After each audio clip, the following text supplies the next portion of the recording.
I want to be with my father. நான் என் அப்பாவுடன் இருக்க விரும்புகிறேன். தென் why did you go out? பிறகு ஏன் வெளியே சென்றீர்கள்? why did you leave me? ஏன் என்னை விட்டு சென்றாய்? I might like it. நான் அதை விரும்பலாம்.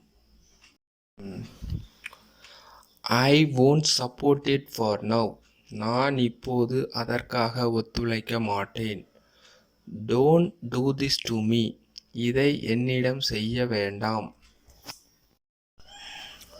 No one guided me. யாரும் என்னை வழிநடத்தவில்லை. Yet I am afraid to speak him.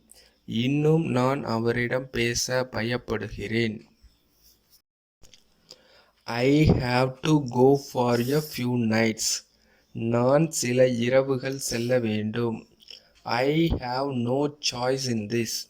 இதில் எனக்கு வேறு வழி இல்லை.